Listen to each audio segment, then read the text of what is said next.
Bonjour à toutes et à tous de ma lumineuse communauté, c'est Véronique Callahan. Alors, on va faire le point. La dernière fois, j'avais fait un point uniquement sur les événements du moment, parce que les cartes, c'est aussi ça, c'est capter une période, capter un instant. Donc, je vais compléter, on va dire, mes tirages du mois de février 2024 et voir ce qu'on nous dit. Donc aujourd'hui nous sommes le mercredi 7 février au moment où je vous fais les cartes. Et donc je pense que la vidéo paraîtra demain jeudi 8. Alors, qu'est-ce que les cartes me disent aujourd'hui pour la France? Voilà, et j'ouvre mes perceptions pour vous. Petit indigo est près de moi, donc vous pouvez l'entendre ronfler un petit peu comme à chaque vidéo d'ailleurs. Alors, écoutez, déjà dans la coupe, on voit des jeunes personnes, plutôt des jeunes, puisque c'est présenté comme un jeu, qui commettent des vols, et ça peut être dans plusieurs habitations, puisqu'on voit le voisinage. Donc il peut y avoir des vols en série, et dans le voisinage. Donc si jamais vous êtes victime, et je ne le souhaite pas, de ces vols, essayez de voir avec vos voisins s'il n'y a pas d'autres personnes qui sont dans le même cas de figure pour faire des démarches auprès de la justice. Donc on voit des vols, de nombreux vols. Évidemment, ce sont des bandes, puisqu'on voit des personnes très jeunes, vraiment très jeunes. 2, 4, 5.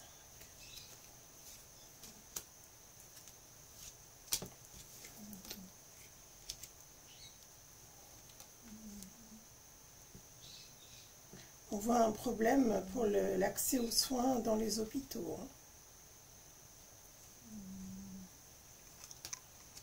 De nouveau, on me montre qu'il y a des soucis dans le voisinage.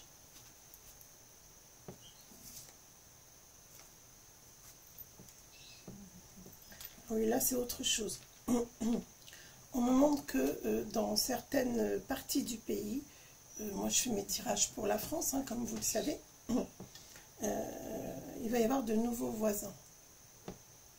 Donc là je suppose qu'on me parle. Oui, on voit des voisins qui arrivent de l'étranger. Donc il va y avoir des conflits dans le voisinage aussi, puisque ça ressort énormément.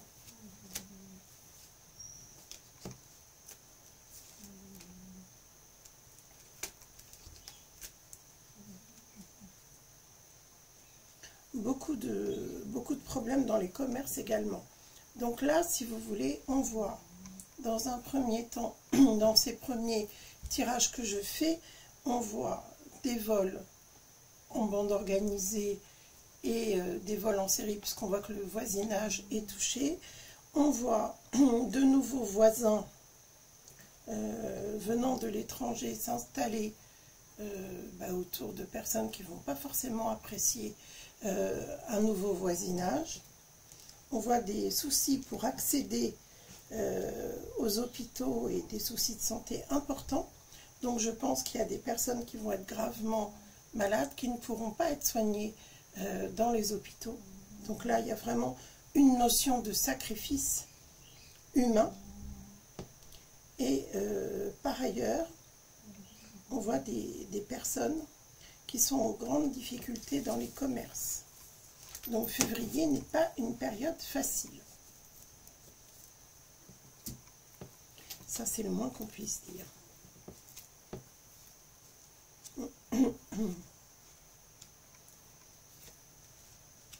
J'espère que vous allez bien et je vous remercie pour tous vos commentaires qui me font toujours très plaisir, qui sont bienveillants. Là, bien sûr, En ce qui concerne ma communauté, il n'y a jamais de mauvaise surprise. Alors, qu'est-ce que ça nous dit?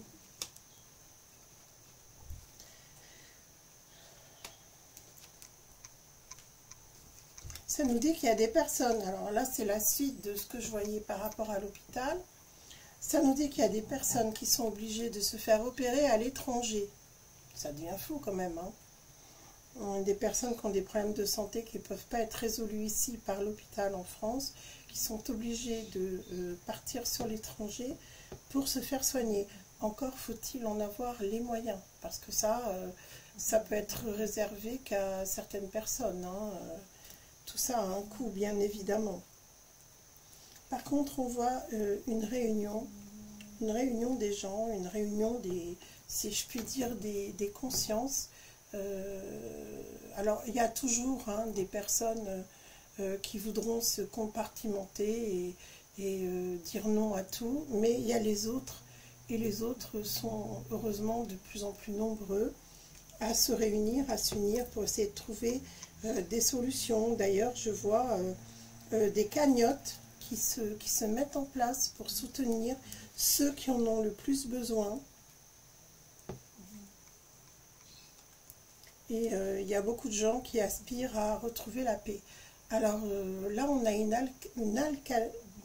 accalmie, je vais y arriver, on a une accalmie dans le pays, on va dire pour quelques jours. Là, je sens un passage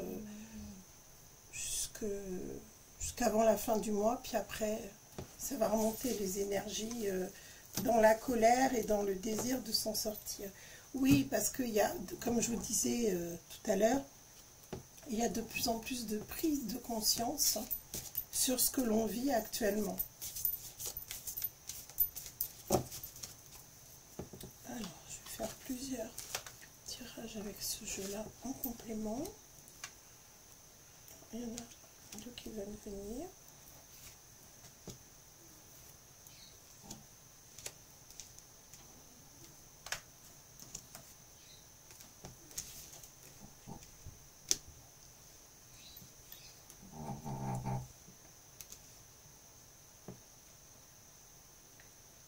Visiblement, en France, il devient de plus en plus difficile de donner la vie à cause de la médecine actuelle et des dérives.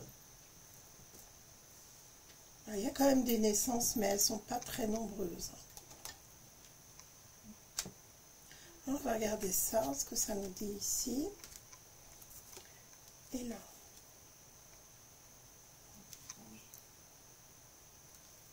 Alors, ce qui est formidable, c'est qu'il y a quand même, je dirais, un amour fraternel qui est de plus en plus présent en France. Et il y a des causes qui maintenant commencent à être suivies, soutenues, encouragées.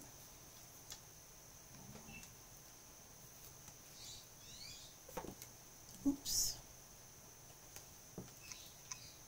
Et visiblement, il y a des études qui sont faites auprès de ce que l'on fait subir aux enfants dans leurs premiers jours, si vous voyez ce que je veux dire. Là, on est sur une prise de conscience qui concerne les naissances et les démarches qui sont faites par rapport à ces naissances.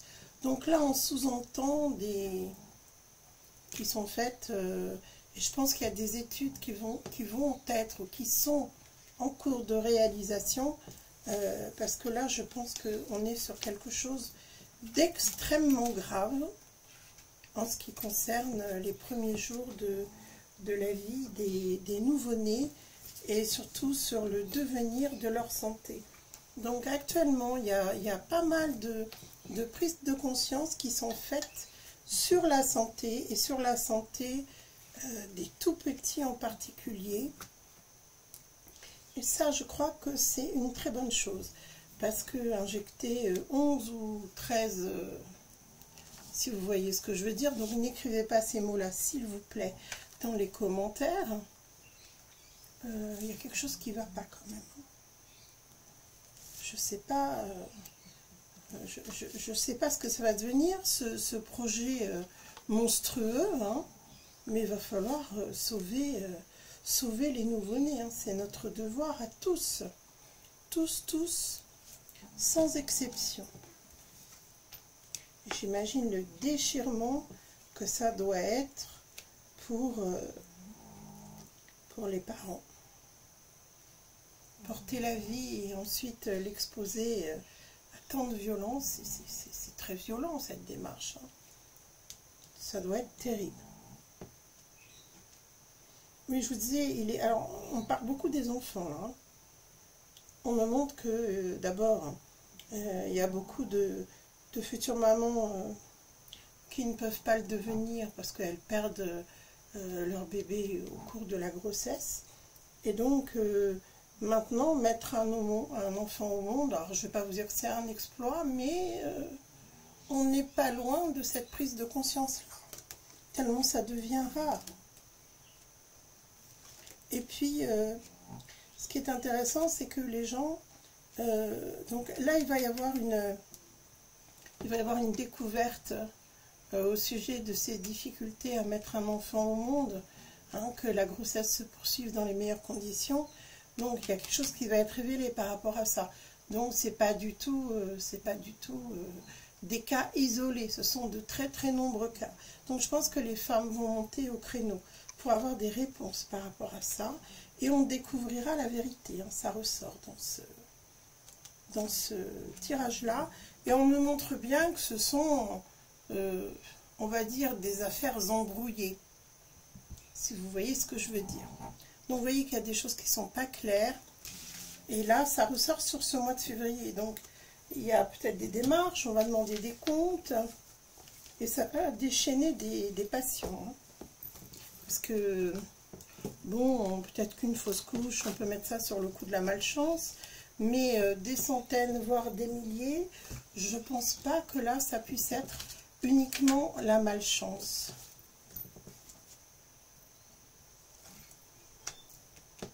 Ouais, et là, quand il va y avoir une prise de conscience, ça ne va pas rigoler. Hein.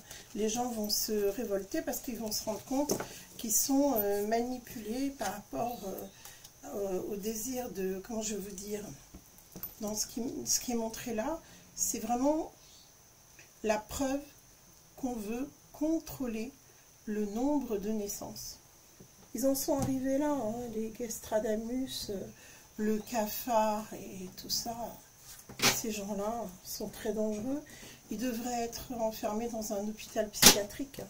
Ces gens-là ne sont pas normaux. Ils n'ont pas toutes leurs raisons. Vraiment. Hein.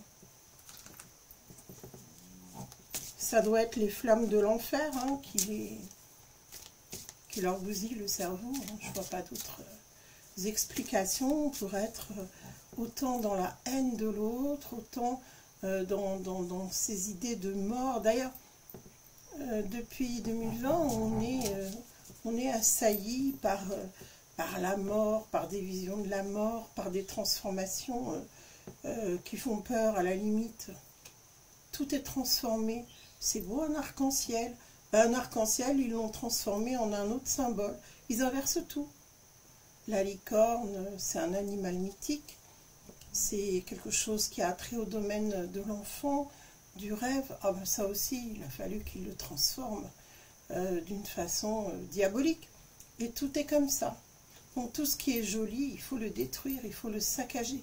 C'est leur but. Et c'est pour ça que je vous dis, ces gens-là, ils devraient être dans une camisole de force et à l'isolement d'office. Je ne comprends pas on les laisse faire encore des réunions et prendre des décisions complètement abjectes envers l'humanité tout entière. Il s'agit de nous tous, évidemment. Alors là, je vois des discussions qui repartent et un peu dans le fracas. On voit des discussions houleuses. Là, sur cette période de février. On va voir de quoi il s'agit. Bon, avec la venue prochaine des larves de mouches, des cafards et j'en passe, j'espère que vous sélectionnez bien votre nourriture. Hein. Accrochez-vous. Hein. Puisque maintenant, on dit qu'ils vont inonder les farines d'insectes notamment dans les pizzerias, les boulangeries, les bars. Donc si vous mangez beaucoup à l'extérieur, faites attention à ce que vous mangez. Parce que si vous mangez des pâtes à la farine de larves de mouches, de cafards, etc., ça risque peut-être d'être quelque peu indigeste, surtout qu'on sait que toutes ces larves-là d'insectes sont dans des fermes et ils sont élevés, pas au petit lait, hein, ils sont élevés au gras, plus loin fait, plus loin nœud, hein, graphène, en un mot. Bon, je vois des discussions houleuses, et il y a des gens qui partent, qui ferment leur commerce et qui partent. Je pense que là, il y a tellement de choses imposées pour les commerçants d'une façon générale, que ce soit au niveau des normes ou je ne sais quoi, des taxes, bien entendu des taxes avant tout, que je pense que là, il y en a beaucoup qui vont partir. Et maintenant, ce que les gens veulent, ceux qui vont rester ici en France, vont exiger de pouvoir vivre mieux, de pouvoir aussi mieux, entre guillemets, servir dans le joli sens du terme, dans le sens le plus noble, les Français. Et en fait, ils ne veulent pas de tous ces changements. Beaucoup de gens qui sont dévastés intérieurement par la politique actuelle et qui veulent s'en aller. Hein. Et il y a des gens qui vont réussir à prendre un nouveau départ hors de France. Ben écoutez, on leur souhaite le meilleur. Pour ceux qui peuvent le faire, pour ceux qui peuvent partir, on leur souhaite vraiment le meilleur. Alors ça c'est intéressant parce que si vous voulez, on montre bien que les Français, le français moyen, hein, comme vous et moi, ben, on n'est pas des idiots. Ça, je pense qu'il va falloir qu'ils l'admettent. Même si on nous prend comme tels, on n'est pas des idiots. Il y a un grand savoir-faire ici en France et une grande intelligence à la fois individuelle et collective. Et les gens maintenant, ils ont envie de vivre leur vie, ils ont envie de vivre des jours meilleurs, et notamment les femmes vont jouer un rôle important. Moi je les sens prendre des initiatives, ou peut-être prendre les choses en main. Attendez, excusez-moi, je crois que j'ai un petit grattement à la porte. Ah non, je crois que c'était Monsieur Bonbon qui voulait faire sa petite visite, mais non. Mais on sent aussi que maintenant les gens sentent qu'ils ne peuvent pas s'élever actuellement. Quand je dis maintenant, c'est actuellement. Ils ne peuvent pas s'élever parce que ils sont pris à la gorge. Tout le monde est pris à la gorge. On ne peut plus respirer, on ne peut plus disposer des fruits de son travail. Ils sont tout de suite, capturés, attrapés. On vous enlève le pain de la bouche, quoi. C'est vraiment ça. Donc, c'est cette prise de conscience collective, je vais vous dire, des plus jeunes aux plus âgés, qui va faire que ça va bouger. Là, on est sur une accalmie pour l'instant, sur des prises de conscience, sur de nombreuses prises de conscience, mais ça me prépare le terrain pour quelque chose qui va faire bouger les choses. Les gens veulent de nouveau goûter à la vie, goûter au plaisir de se retrouver. On nous a séparés pendant très longtemps, on nous a isolés les uns des autres, et là, de nouveau, il y a cette espèce de désir de se rassembler, de fêter la vie, de profiter de la vie. Quand on a été trop privé de quelque chose, au bout d'un moment, on essaye d'enlever ses chaînes, et puis de ne plus se faire écrasé par toute cette domination. Donc on sait très bien qu'ils veulent nous dominer, qu'ils veulent nous faire taire, qu'ils veulent... quand on vous prend comment dirais-je, vos moyens matériels, vous n'avez plus aucune liberté. Plus de liberté de se déplacer, plus de liberté de se nourrir, plus de liberté d'agir. Alors si c'est pour redonner 50 milliards qu'on doit se saigner aux 80 pour finalement manger du poulet mal décongelé, vieux de 2 ans et peut-être davantage. Je pense que les gens en ont assez. C'est un pays qui est malade. On est malade physiquement, moralement. On est dirigé par de très très grands malades. Et là, le peuple français est en train de faire cette prise de conscience, d'avoir envie de retrouver une façon de vivre à la française, où il fait bon vivre simplement, où les échanges sont nombreux, chaleureux, en toute simplicité. C'est tout ce qu'on demande et on va le demander vraiment. Cette fois-ci, on va le demander vraiment et on a des protections extraordinaires qui nous engagent, qui nous poussent vers cette élévation. Et ça, c'est plutôt une très très bonne nouvelle. On va en avoir besoin puisque cette année, c'est une année charnière, c'est une année de mouvement de foule, de mouvement de colère, et où on va préparer un très très grand renouveau. Donc là, je dirais qu'on reprend un peu des forces, ça se calme un peu et ça va repartir. Donc soyons nombreux, nombreuses à résister, tout simplement, à dire non à ce qui ne nous convient plus, à ce qui ne nous convient pas, et unissons-nous et surtout réjouissons-nous de ces futurs changements. À tout bientôt pour une prochaine vidéo. Pensez à mettre un pouce pour soutenir mon travail si vous l'appréciez, et surtout prenez grand soin de vous. À bientôt.